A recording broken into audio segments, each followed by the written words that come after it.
In today's video, we are going to dive into a few things you might not know about the DJI Mini 5 Pro. I've put together a list of features, modes, settings and tips that I have learned over the past few weeks of flying this drone that will not only help you capture better footage and images, but also not accidentally damage your drone, get more creative shots, and discover a few new things about this incredible little drone. Let's not waste any time and jump right in. Now, something you might not know is that the DJI Mini 5 Pro comes with an incredible feature called Dual Native ISO Fusion. But what is it and how do you use it? Well, to understand, we first need to take a look at what dynamic range is. Now, dynamic range is how well the drone's camera can capture details in both the brightest highlights of your image, such as the sky, and the darkest shadows at the same time. And this is really important when capturing sunsets or sunrises or scenes with high contrast. As if you have a camera with a lower dynamic range, you have to make a trade-off. You'll either get a video where the sky looks completely blown out and white with no clouds or detail, or the dark areas of your video, such as cliff faces, will turn completely black. Now, thankfully, this is not a problem with the new DJI Mini 5 Pro, as it has an impressive 14 stops of dynamic range, which in simple terms means it can capture the brightest skies and the darkest shadows at the same time. And this is thanks to that dual native ISO fusion feature. Now, what this does, again in simple terms, is it captures two simultaneous videos at different brightnesses.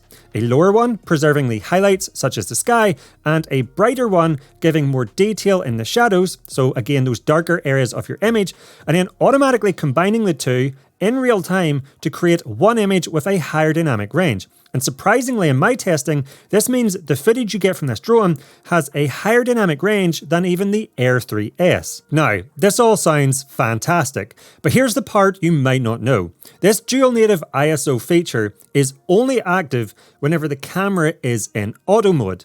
Now, traditionally, once you get used to the camera settings and want to start capturing higher quality videos, you will switch the drone into Pro mode, and this allows you manual control over things like the shutter speed and ISO. But with the Mini 5 Pro, whenever you change into Pro mode, that dual native ISO fusion feature turns off. So counterintuitively, to get higher quality videos with this drone, you actually want to leave the video mode in auto. Now, a nice little upgrade on the Mini 5 Pro is the push to twist propellers. No need to use a screwdriver anymore to remove or attach them. But something you might have noticed when you go to close these propellers down, unlike the Mini 4 Pro, is they feel slightly stiff or sticky. Now, you don't want to force these shut, as you could accidentally bend or damage a propeller. Now, the reason they feel like this is because they have a locking mechanism. So whenever you take the drone off, the propellers actually move outward slightly and lock into place. And that's why they feel stiff when you try to close them. Now, instead of forcing them, all you have to do to make this easier is push the propeller inward slightly towards the hub. You will feel it release, and then you can easily close these down. Now, when it comes to hand launching your drone, one of the easiest ways you can do this is using the auto takeoff feature. It means you don't need to worry about moving the joysticks while trying to hold the drone, as that can get very complicated very quickly. Now, all you had to do to use this feature was to tap the takeoff icon on the left side of the controller screen and then press and hold the takeoff circle in the center. Now, this worked well, but the only slightly awkward part about it was you had to try to get your thumb all the way over to the center of the controller screen to press and hold that takeoff button while taking off the drone. But thankfully, with the Mini 5 Pro, this has been much improved for these hand takeoff scenarios. Now, with the drone in your hand, again, all you need to do is press this auto takeoff button, but instead of having to get your thumb all the way over to press that takeoff circle, you can now actually just press and hold the C1 button on the back of the controller, and the drone will automatically take off. And this is a much easier way to use this feature, perfect for when you can't put the drone on the ground to take it off. Now, one of the big headline new features of the DJI Mini 5 Pro is its 225-degree gimbal rotation, allowing you to get these unique rotating Inception style shots. However, if you've tried doing this, you might have realized you could do with about 5 pairs of hands. You see, not only do you need to move the joysticks on the controller, but then you need to press and hold the C1 button while also turning the scroll wheel. It can get very confusing and very awkward very quickly. So here's a tip that you may not know that will make performing these gimbal rotations much easier. If you go to the settings menu and under the control subheading, scroll down and go into button customization, you can see we have an option for the right scroll wheel. Now by default this is set to zoom the camera in or out, but we can already do this using the 1x and 2x zoom buttons on the controller screen. So instead I recommend tapping into this and changing it to the gimbal roll option. Now, with this set, when you want to perform a gimbal roll move, you no longer need to press and hold the C1 button, which is the most awkward part.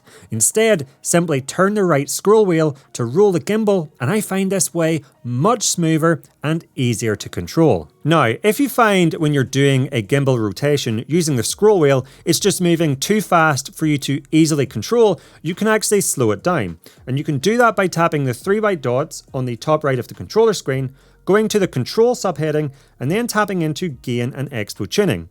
Now in here, you can adjust how the drone reacts to the input you make on the controller for the 3 different flight modes, Cine, Normal and Sport.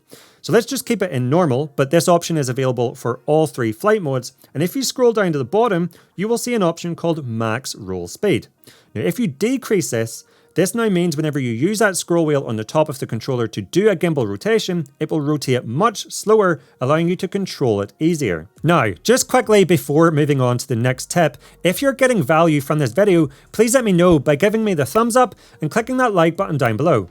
And if you love all things drones, but also action cameras, 360 cameras, gimbals and more, and want to learn about the best settings to get up and running quickly, along with tips and tricks to help you get more cinematic videos and better looking images with your gear, then please consider clicking that subscribe button down below, and when you're down there, be sure to check the notification bell so that you will be alerted when my new videos are released. It would be greatly appreciated. Now, if you're a fan of using the waypoints feature on your drone to create and run pre-planned flight routes, here's something you might not know, and that's the fact those missions are now automatically uploaded and synced to the cloud. And that means that one waypoint mission you created on one controller is available on all your controllers to run on all your different drones. That means you can create one mission on the RC2 for your Mini 5 Pro, and it will also work on your Mini 4 Pro, as well as your RC Pro 2 if you have one. It syncs across all your devices. Now for this to work, when you first create a waypoint mission and save it, you will see a pop-up appear saying Waypoint Flight Auto Sync, and you want to press Enable, and this will now mean any further missions you save get synced to the cloud across your devices. Now if you don't see this pop-up appear, you want to go to your controller's home screen, press Profile, go to Settings, and then under Sync Flight Data, make sure to turn on Auto Sync Flight Task. Now another big new feature on the DJI Mini 5 Pro is the fact it has a 48mm medium tele mode, essentially a lossless 2x zoom that allows you to keep that 4K resolution even when zoomed in. And when you compare this to the older 2x zoom on the Mini 4 Pro, you can see just how much more quality is being captured. But here's something you might not know. To change into the medium tele mode, you simply want to tap the 2x icon on the right side of the screen, and you can see it instantly snaps to that zoomed in perspective. Now if you want to smooth zoom between the two, you can actually press and hold on the same icon and then scroll your finger down on the controller screen. But this is quite difficult to do smoothly. Well, here's a trick. If you start tracking a subject, so if you draw a box over a point of interest or person or even a vehicle, now when you tap the same 2x icon, you will see the drone actually automatically smooth zooms between the two. You don't need to do it manually, allowing you to get much smoother zooming shots when capturing subjects. Now, the DJI Mini 5 Pro also has new batteries with an increased capacity, and these are actually excellent. I'm getting very close to the official rated max flight time. On average, I'm getting around 30 minutes, which is really close to the official stated 36 minutes. However, something I'm getting asked a lot is, do the Mini 3 Pro or 4 Pro batteries work with the 5? And does it work the other way around? Can you use these new batteries on them older drones? So first, if you have Mini 3 Pro or Mini 4 Pro batteries spare, these do fit inside the Mini 5 Pro and do work. So you can use these as extra batteries. However, there's two things to be aware of. Firstly, them older batteries are heavier, so when I put Mini 4 Pro batteries in my Mini 5, you can see it increases the weight to 258 grams. So if that's important to you, it's worth knowing. The other thing is, these older batteries have a lower capacity, so when you do use them in the newer Mini 5 Pro, do expect a reduced flight time. But what about the other way around? Do these newer batteries work in the older models? Well, the Mini 5 Pro batteries do fit in the Mini 4 and Mini 3 Pro. However, when they are inserted, you will see a message appear on the controller screen saying none DJI battery, and you won't actually be able to take it off. So you cannot use the newer batteries on the older models. Now, speaking of batteries, while the new multi-battery charger looks essentially like the old one, just a slightly darker grey, it is much improved, because the older Mini 4 Pro multi-battery charger could only charge the batteries in sequence, whereas this new one can actually charge 2 at the same time to get faster charge times. However, something you might have noticed is when you plug it in, only one of the batteries is charging at any given time. Now, don't worry, it's not broken. There is actually 2 reasons this might be happening. First, to be able to get the simultaneous charging, you need to use a power brick with more than 45 watts of power. If you use one with less, you will actually just see them charge individually. Second, it's a 2-step process. So when you put all the batteries into the multi-battery charger, first it will charge the battery with the second highest level until it matches the battery with the highest charge, and then charge them 2 simultaneously together. So you may notice it's actually only charging one battery for a short period of time until it catches up so it can charge the 2 together. Now, the DJI Mini 4 Pro could capture impressive low light and nighttime footage, and with the Mini 5 Pro's larger sensor, this has just been improved further.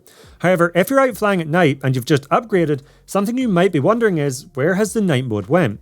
You see, with the older model, while both drones have the same max ISO of 12,800, within the standard video mode, this was capped at 6,400. To get that higher ISO limit, you actually needed to change into an individual night mode. Well, with this newer model, this has just been incorporated into the standard video mode, and night mode has been removed.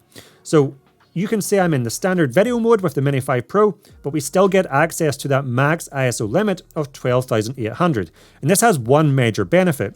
You see, with the Mini 4 Pro, when you changed into that night mode, you actually lost access to some features. For example, you could not do tracking. Well, this is no longer a problem with the Mini 5 Pro. Because you're still using the standard video mode, you still get access to all the features you would expect and can even do tracking in those low light scenarios.